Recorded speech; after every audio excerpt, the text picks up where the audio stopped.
Hi everyone, this is Gary Brown. I'll be giving you a brief period of instruction for penetration testing basics. We're going to be using NMAP and also together with RPC client and even SMB client. Finally, we're going to delete the event log so that you can see those alerts pop up in your security incident and event management platform.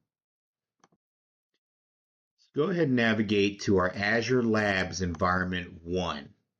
I already have it up, not environment 0, but environment 1. We're going to go ahead and get Hyper-V up, and as we can see, our security onion's running and our Kali Linux is running. Today we're getting into Kali Linux.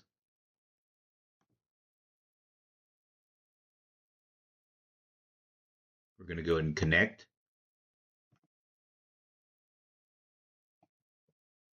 All right, our login for Kali Linux was Kali as the username and Kali as the password.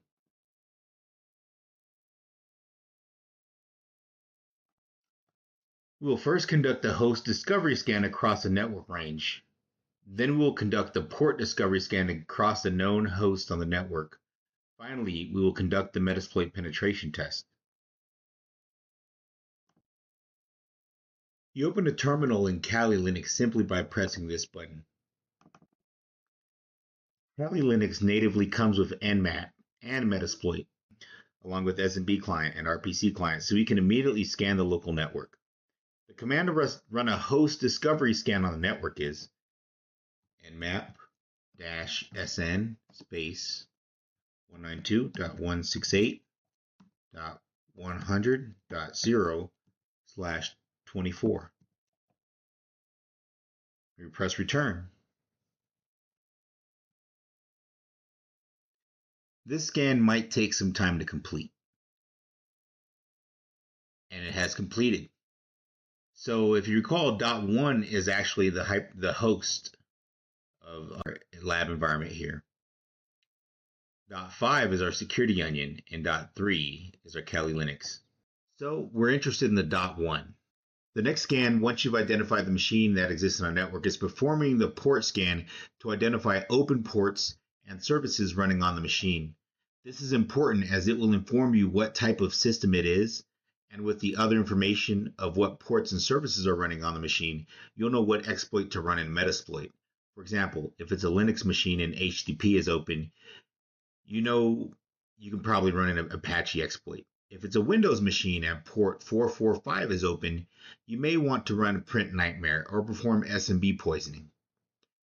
Here's the syntax for the port scan. nmap-p-, that's for all ports, dash lowercase s capital V, that's the version scan, 192.168.100.1. So again, -p- is all ports out of the 65,000 some odd number of ports there are a computer can have on. And SV is the version scan, and we're interested again in 192.168.100.1. This will take a while.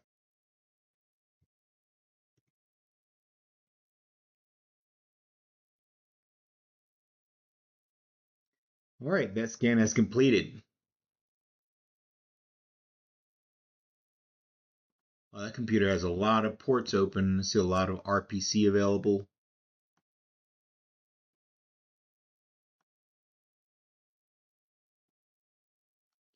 See 445 for SMB, so we might want to attack that. And we can tell it's a Microsoft Windows machine. Oh, and RDP is open as well. Since we know SMB and RPC are open, let's try to exploit those services over the network with SMB client and RPC client commands like this.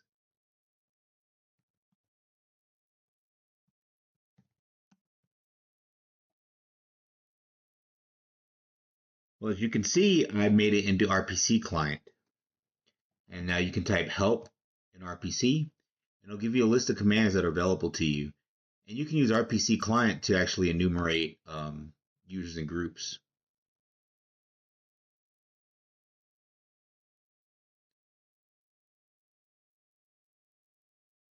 enum DOM users. It tells you right here.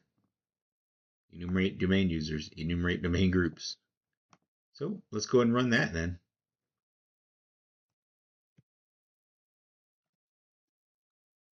As we can see, CNG student's a user. Test bad actor is a user.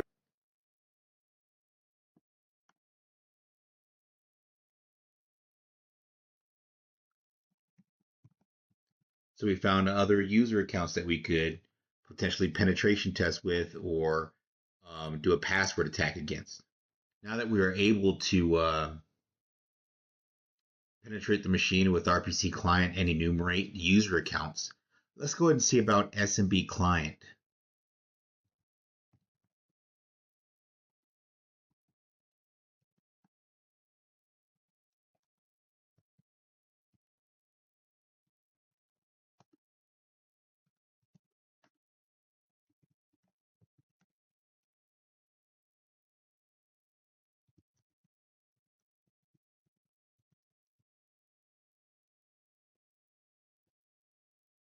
I was not able to get in with test bad actor.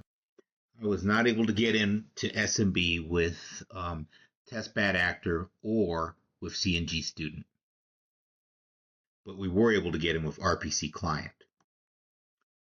Let's go ahead and run metasploit. To start metasploit, type msf console.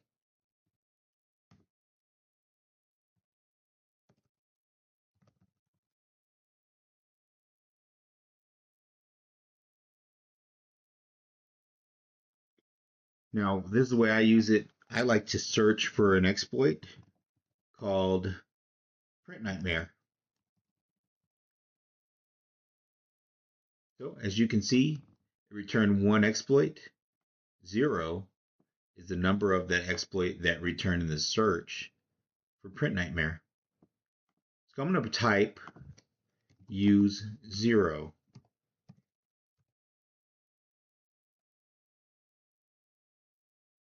Let's type info to see what the mandatory fields are.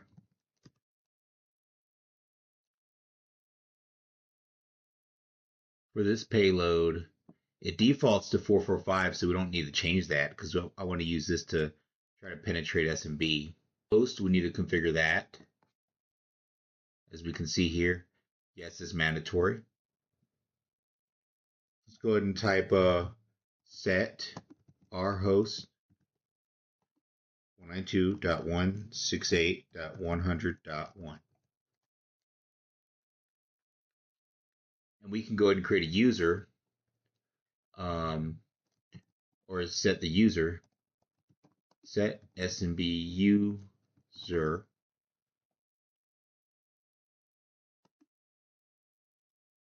CNG student,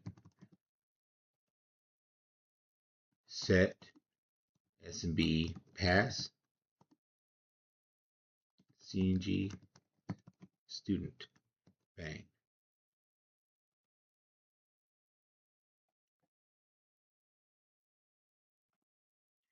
When we're comfortable with all the settings we made, I'll type info again. And we've set all these parameters. Therefore, that's what it's going to use to try to attack. And we type exploit when we're happy with that. Unfortunately, the exploit failed.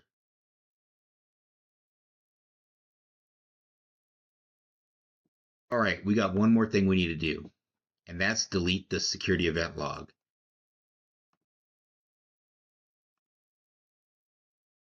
So we'll go to our host machine here. Go ahead and press the Windows key, type PowerShell, open that as an administrator. Type event VWR return. Let's go to all the way to our Windows logs, security.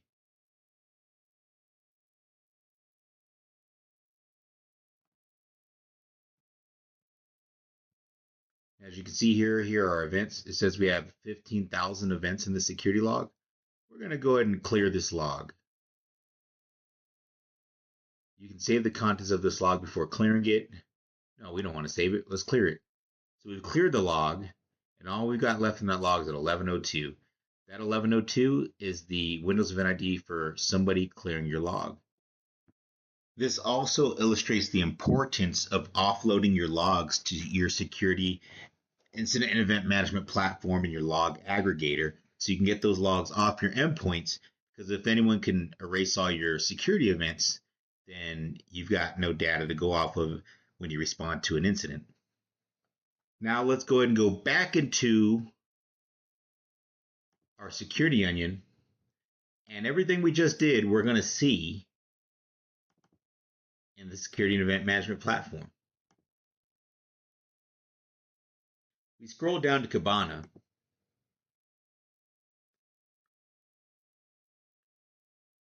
and we want to see what kind of alerts populated from those alerts that we created earlier. So we go to press the hamburger,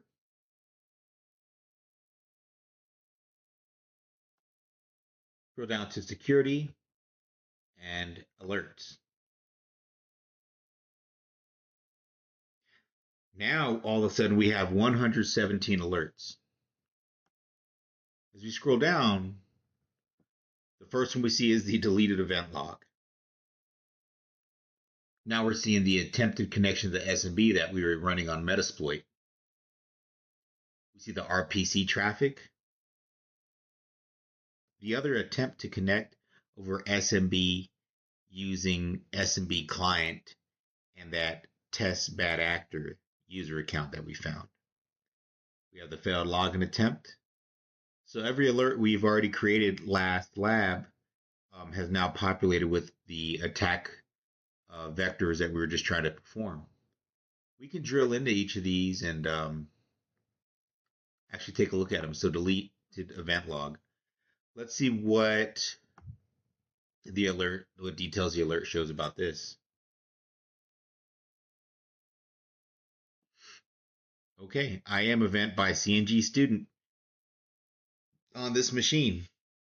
Created the critical alert. So it tells you who did what on what machine.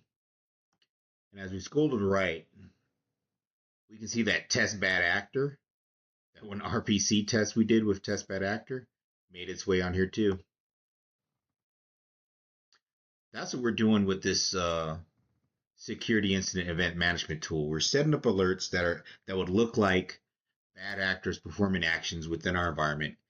And then when that happens, we get notified through our browser. Your security operations center, your cyber incident response team would have access to that, and they'll go through each and every one of these incidents. You could get anywhere from a few to hundreds per day of false positives and positives of people actively trying to penetrate your network.